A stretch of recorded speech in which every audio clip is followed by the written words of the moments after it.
All right, let's take a deep breath and really sit with what we've just been discussing, because I think this is one of the most profound, life-altering topics in the entire world of personal finance. We've been having a conversation about the mindset of the self-made wealthy, not the inherited wealth, not the lottery winners, not the crypto moonshot millionaires who got lucky once and then lost it all, but the people who built real, sustainable, generational wealth through a specific way of thinking and operating in the world. We talked about the rulebook that these individuals live by, the cognitive frameworks, the mental models, the deeply ingrained beliefs that guide their decisions day in and day out. We explored how they view money not as a status symbol, not as a way to impress other people or prove their worth, but as a tool for freedom, as a means to an end rather than an end in itself. We talked about how that subtle shift in perspective, seeing money as a tool rather than a trophy, changes every single financial decision you make. It changes how you spend, how you save, how you invest, how you think about risk, how you think about work, how you think about your entire life. We talked about the concept of calculated risk, how the wealthy don't avoid risk entirely, but they also don't take stupid risks. They understand probability, they understand expected value, they understand that you have to lose some battles to win the war. We explored how they embrace failure not as a source of shame, but as a source of data, as a necessary part of the learning process. We talked about how they process information differently, how they're not swayed by emotional appeals or social pressure, how they make decisions based on logic and evidence rather than ego or fear. We talked about the difference between a scarcity mindset and an abundance mindset, and how that single distinction, more than almost anything else, separates the wealthy from the struggling. The scarcity mindset says there's not enough, I need to hoard, I need to protect what I have, I need to compete. The abundance mindset says there's more than enough, I can create value, I can collaborate, I can grow. And we talked about how that mindset shift is not just positive thinking. It's a strategic advantage that leads to fundamentally different choices, different opportunities, different outcomes.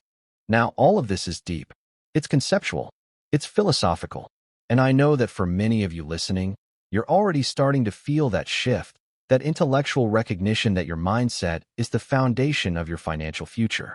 But there's a gap, and it's a big one, between knowing about a mindset and actually embodying it, between understanding the theory and living the practice.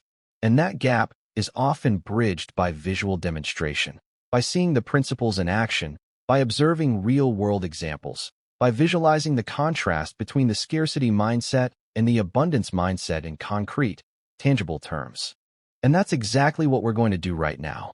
I'm going to transition from audio to full visual mode, and I'm going to put up something on your screen that will bring these concepts to life in a way that pure audio simply cannot achieve.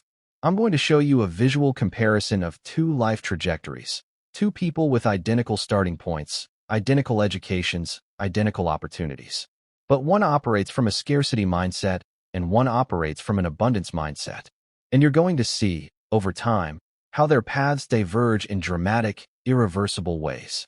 You're going to see visual maps of their decision-making processes, the moments where they were faced with a choice and how their mindset determined the outcome.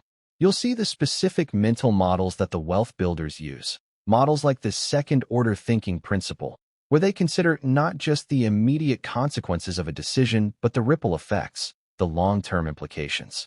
You'll see visual diagrams of their opportunity recognition, how they spot possibilities where others see obstacles, how they reframe problems as opportunities, how they consistently find ways to create value in situations where most people would give up. I'm going to share with you a visual breakdown of the actual thought patterns of self-made millionaires, not the vague, inspirational platitudes you hear from self-help gurus, but the specific, measurable, observable cognitive habits that they practice daily.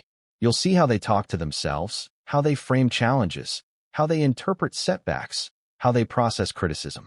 You'll see the visual patterns of their emotional responses to market volatility, to business challenges, to personal financial stress, and you'll see how they maintain equilibrium while everyone around them is panicking. I'm also going to put up a visual timeline of a real self-made millionaire's journey, the actual events, the specific decisions, the critical turning points that led from nothing to substantial wealth. You'll see the failures, the pivots, the persistence, the patience. You'll see how long it actually takes, how many setbacks there are, how much resilience is required.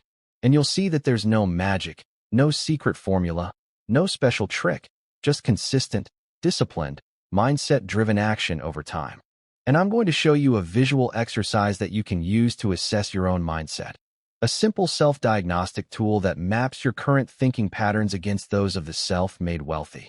You'll be able to see, in clear visual terms, where your mindset is aligned with wealth building and where you might have some cognitive blind spots that need attention.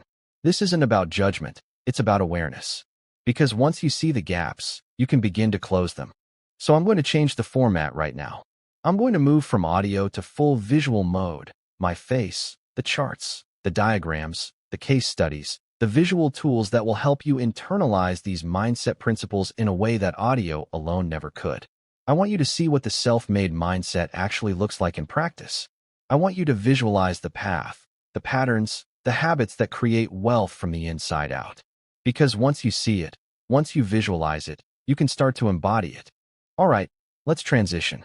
Let's bring up the visual breakdown of the self-made millionaire mindset right now and show you exactly how they think, how they act, and how you can start thinking and acting the same way. Get ready to change the way you see your financial future forever.